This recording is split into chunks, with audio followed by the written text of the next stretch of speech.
یہ اسلام کا وہ دور ہے کہ جب حضور مسجد نبوی سے باہر نکلتے ہیں تو آگے حضرت عمر و ابو بکر رضی اللہ تعالی عنہما کھڑے ہیں. چہرے کے اوپر عجیب اداسی ہے. کہا عمر ابو بکر اس وقت کیوں کھڑے ہو؟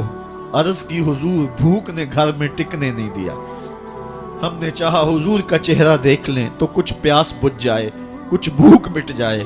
حضور نے فرمایا میرا حال بھی یہی ہے. جس چیز نے تجھے گھروں سے نکالا ہے وہی چیز مجھے گھر سے نکال لائی ہے. تو حضور نے جب دیکھا کہ کھانا ہے تو حضور نے ایک روٹی لی اور چند بوٹیاں اٹھائیں اور ایک خادم کو بلا کر کے کہا جاؤ ہمارے گھر دے آؤ، میری بیٹی فاطمہ کتنے دنوں سے بھوکی. ہمیں تو وہ کہانی بھی اسلام کی غربت کی یاد آتی ہے کہ جب احد کے اندر 70 شہیدوں کے لاشیں پڑے ہوئے ہیں تو حضرت صفیہ حضور کی پھپھی اپنے بھائی حمزہ کے لیے 2 چادریں لے کر کے کفن کی آتی ہے. تو حضور علیہ السلام نے فرمایا کہ جس قبر میں حمزہ کو دفن کیا جائے اسی قبر میں مصعب بن عمیر کو بھی کفن دیا جائے اور دفن کیا جائے. اور کہا میرے چچا کے لیے اس کی جو بہن میری پھپھو جو 2 چادریں لے آئی ہے، کہا ایک چادر ہم مصعب بن عمیر کو دیں گے. یہ مصعب بن عمیر کون ہے؟ تاریخ پڑھو، کتنی دل آویز تاریخ ہے. مکے میں ایک امیر ترین خاتون ہے جس کے بیٹے کا نام مصعب ہے، اور وہ اپنے بیٹے کو اتنا خوبصورت لباس پہناتی ہے اور اتنے خوبصورت خوشبو اور عطر اس کو لگاتی ہے کہ مصعب بن عمیر جن گلیوں سے گزرتے تھے دیر تک وہ گلیاں مہکتی رہتی تھی. لوگ کہتے تھے یہاں سے مصعب گزر کے گیا ہوگا اس لیے یہ گلیاں مہک رہی ہیں. اچھا پھر مصعب پہ نظر پڑتی ہے میرے محمد عربی کی تو مصعب بن عمیر حضور کی زلفوں کا اسیر ہو جاتا ہے. ماں کافرہ ہے، جب پتہ چلتا ہے تو اس کا لباس بھی چھین لیتی ہے، سہولتیں اور آسودگیاں بھی واپس لے لیتی ہے. پھر وہ وقت بھی آیا کہ مصعب بن عمیر حبشہ کی جانب ہجرت کر جاتے ہیں. مکے کے حالات کچھ تھوڑے سے خوشگوار نظر آئے تو وہ حبشہ سے واپس مکے جب پلٹے تو ان کے بدن پہ جو چادر تھی وہ جگہ جگہ سے پھٹی ہوئی تھی. میرے آقا کریم علیہ السلام نے دیکھا تو حضور کی آنکھوں میں آنسو ٹپکنے لگے. کہا یہ وہی مصعب ہے جو اتنا خوش پوش نوجوان تھا کہ میں نے پورے مکے میں اس سے خوبصورت لباس پہننے والا کوئی دوسرا شخص نہیں دیکھا، اور آج میرے مصعب کو پہننے کے لیے جو چادر میسر ہے وہ بھی جگہ جگہ سے پھٹی ہوئی ہے. یہ اسلام کی غربت کی کہانی ہے. اور آج احد میں یہی مصعب بن عمیر شہید ہو جاتے ہیں اور ان کے لیے کفن بھی دستیاب نہیں ہے. حضور نے کہا جو میرے چچا کے لیے 2 چادریں لائی ہیں ان میں سے ایک کا کفن مصعب کو دے دو نا، اور دوسری چادر سے کفن میرے چچا کو دے دیا جائے. اچھا حضرت مصعب کے لیے بڑی چادر رکھ دی گئی اور حضرت امیر حمزہ کے لیے جو چادر تھی وہ چھوٹی تھی. اگر سر ڈھانپتے تھے تو پاؤں ننگے ہو جاتے، اگر پاؤں ڈھانپتے تھے تو سر ننگا ہو جاتا. حضور نے فرمایا میرے چچا کا سر ڈھانپ دو اور پاؤں کے اوپر اذخر نامی گھاس ڈال دو. میں یہ اسلام کی غربت کی کہانی تمہیں سنا رہا ہوں. جب میرے رسول کے چچا کے لیے پورے کفن کا ٹکڑا بھی دستیاب نہیں تھا، اسلام اس وقت بھی عزت پا گیا تھا. اسلام اس وقت بھی ذلیل نہیں تھا. اسلام اس وقت بھی سربلند تھا اور اسلام اس وقت بھی عزتوں کی مسند پہ تھا. یہ اسلام کا وہ دور ہے کہ جب حضور مسجد نبوی سے باہر نکلتے ہیں تو آگے حضرت عمر و ابو بکر رضی اللہ تعالی عنہما کھڑے ہیں. چہرے کے اوپر عجیب اداسی ہے. کہا عمر ابو بکر اس وقت کیوں کھڑے ہو؟ عرض کی حضور بھوک نے گھر میں ٹکنے نہیں دیا. ہم نے چاہا حضور کا چہرہ دیکھ لیں تو کچھ پیاس بجھ جائے، کچھ بھوک مٹ جائے. حضور نے فرمایا میرا حال بھی یہی ہے.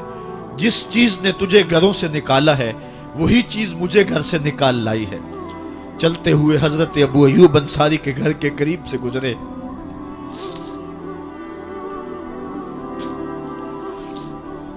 حضور کی خوشبو پا کے وہ باہر آ گئے. عرض کی بندہ نواز آج میرے مہمان نہیں بنتے؟ حضور نے کہا تمہاری مرضی. گھر لے گئے، چٹائی بچھائی، حضور کو بٹھایا.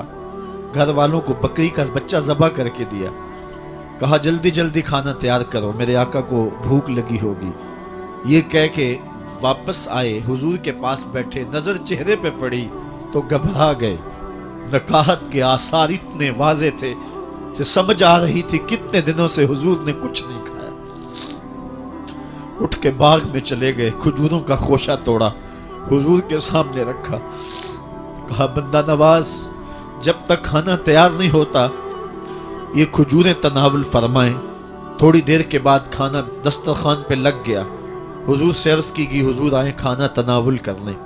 حضور نے دسترخوان پر تشریف فرما ہو کر کے حضور نے کپڑا اٹھایا تو حضور نے جب دیکھا کہ کھانا ہے تو حضور نے ایک روٹی لی اور چند بوٹیاں اٹھائیں اور ایک خادم کو بلا کر کے کہا جاؤ ہمارے گھر دے آؤ، میری بیٹی فاطمہ کتنے دنوں سے بھوکی۔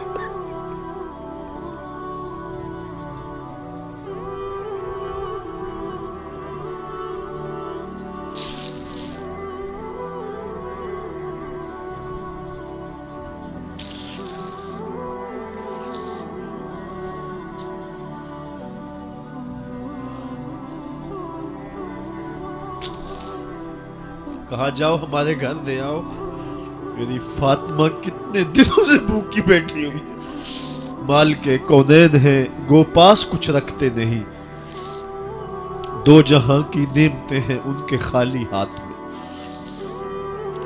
آپ کو پتا ہوگا کہ جب میرے رسول کا انتقال ہوا ہے، حضور کا وصال ہوا ہے، تو حضور کی ایک زرہ ایک یہودی کے گھر میں گروی رکھی ہوئی تھی، حضور نے زرہ رکھ کر کے اس سے قرض لیا ہوا تھا۔ یہ اسلام کی غربت کی کہانی ہے، اور پھر اللہ نے اسلام کو امارت کے رنگ بھی دیے۔ آؤ تمہیں کہانی سناؤں، حضرت عدی بن حاتم روایت کرتے ہیں، صحیح بخاری میں روایت ہے۔ یہ حاتم تائی کے بیٹے ہیں، کہتے ہیں میں حضور کی خدمت میں حاضر ہوا، ایک شخص آیا کہنے لگا حضور غربت نے میرا برا حال کر دیا ہے، اور اس نے شکایت کی غربت کی، پسماندگی کی اور اپنی معاشی بدحالی کی۔ پھر ایک شخص آیا کہنے لگا حضور میرے پاس دولت تو ہے لیکن میں نے جس منزل پہ جانا ہے راستہ پر خطر ہے، تو میرے لیے کیا حکم ہے کہ میں کیسے راستہ طے کروں؟ تو یہ دو لوگوں نے یہ باتیں کی تو حضرت عدی کہتے ہیں کہ حضور نے روئے سخن میری جانب موڑا اور میری جانب مخاطب ہو کے کہا عدی تو نے ہیرا دیکھا ہے؟ عدی کہتے ہیں میں نے عرض کی حضور دیکھا نہیں، سنا ہے، ہیرا یہ شہر ہے عراق کا۔ تو حضور نے فرمایا عدی تو نے ہیرا دیکھا ہے؟ میں نے کہا نہیں حضور دیکھا نہیں، اس کا تذکرہ سنا ہے۔ فرمایا عدی اگر اللہ تجھے زندگی کی مہلت دے تو ہیرا سے ایک خاتون چلے گی، تو اپنی آنکھوں سے دیکھے گا اور مکے تک پہنچے گی اور اللہ کے گھر کعبہ کا طواف کرے گی، اور اس کو ہیرا سے لے کر کے مکے تک اللہ کے علاوہ کسی کا ڈر نہیں ہوگا۔ کہتے ہیں کہ میں نے دل میں کہا کہ پھر بنو طے کے ڈاکو مر گئے ہوں گے جنہوں نے عرب کے اوپر روب ڈال رکھا ہے، تو وہ تو پھر ختم ہو گئے ہوں گے۔ کہتے ہیں میں ابھی سوچ ہی رہا تھا کہ حضور نے مزید میری حیرت میں اضافہ کرتے ہوئے کہا عدی اگر تجھے اللہ نے زندگی کی مہلت دی تو تو دیکھے گا کہ کسرا کے خزانے تیری جھولی میں ہوں گے۔ تو اس دور کی سپر طاقت تھی۔ میں نے کہا حضور کسرا بن ہرمز؟ حضور نے فرمایا ہاں کسرا بن ہرمز۔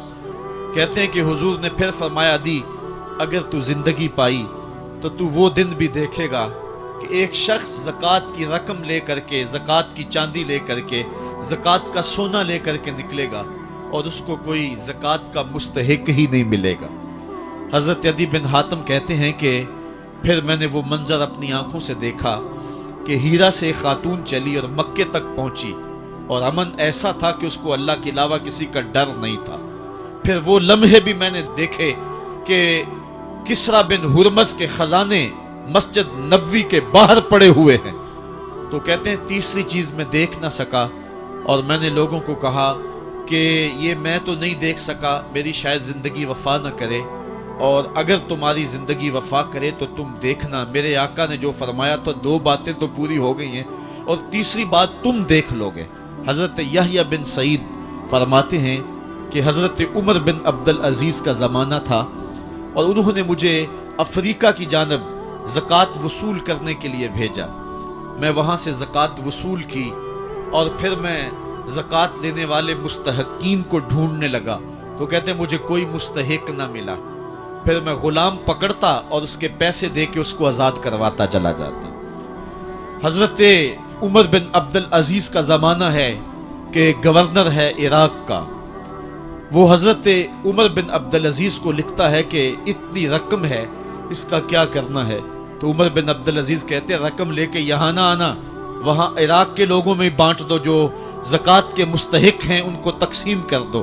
تو گورنر لکھتا ہے جو مستحق ہیں ان کو دے دی، اب کوئی مستحق نہیں رہا تو میں کیا کروں؟ تو حضرت عمر بن عبدالعزیز کہتے ہیں جو مقروض ہیں ان کا قرض اتار دو۔ تو کہتے ہیں کہ ہاں قرض بھی میں نے اتار دیا ہے، رقم پھر بھی بچ رہی ہے، کیا کروں؟ تو حضرت عمر بن عبدالعزیز نے پھر لکھا جو شخص شادی کرنا چاہتے ہیں ان کا حق مہر ادا کر دو۔ میں نے کہا کہ وہ بھی کر دیا ہے، رقم پھر بھی بچ گئی، اب کیا کروں؟ تو حضرت عمر بن عبدالعزیز نے مجھے لکھا کہ جو غیر مسلم ہیں جنہوں نے ٹیکس دیا ہوا ہے، جتنا ٹیکس دیا ہے اس سے دگنے پیسے ان کو قرضے میں دے دو اور ان کو کہو جاؤ اس کا کاروبار کرو، کھیتی باڑی کرو، اور ساتھ انہیں یہ بھی کہہ دینا قرض کی فکر نہ کرنا اور زیادہ اس میں پریشان نہ ہونا، جب دے سکو گے دے دینا۔ یہ دور بھی پھر اسلام نے دیکھا اور یہ گھڑیاں بھی دیکھی جب چیتھڑے پہنے ہوئے تھے، جب پیوند لگے لباس پہنے تھے، جب پیٹ میں ڈالنے کے لقمہ بھی نہیں تھا، اللہ کا دین اس وقت بھی غالب تھا، اور جب گلیوں کے اندر ریشم بکھرا ہوا ہوتا تھا کوئی اٹھانے والا نہیں تھا، دین اس وقت بھی غالب تھا۔ دین کا غالب ہونا یا نہ ہونا اس کا تعلق جو ہے وہ مال و دولت سے نہیں ہے۔ اقبال کہتا ہے کہ زوال بندہ مومن کا بے زری سے نہیں، مومن کا زوال بے زری سے نہیں ہے بلکہ اس کا سبب کوئی اور ہے۔ وہ سبب ڈھونڈنا ہے کہ ہم دنیا میں رسوا ہو کے کیوں رہ گئے، ہم زمانے کے سامنے تماشا کیوں بن کے رہ گئے، آج نبی کی امت پوری کائنات میں رسوا ہو کے کیوں رہ گئی، آج ہمارا تماشا دیکھا جا رہا ہے، آج بھوکے کتوں کو ہماری بیٹی اور بہنوں کے اوپر چھوڑا جا رہا ہے اور اس کا تماشا دیکھا جا رہا ہے۔ کیا ہم نے یہ دن بھی دیکھنے تھے؟ ہم نے سراغ لگانا ہے۔ دولت کی قلت اور کثرت یہ ثانوی چیزیں ہیں، ہم نے تاریخ میں دیکھا ہے، ہم کبھی مالی طور پہ کمزور تھے رسوا نہیں ہوئے ہیں، مال زیادہ ہو گیا رسوا نہیں ہوئے ہیں، رسوائی کے سبب کوئی اور ہیں۔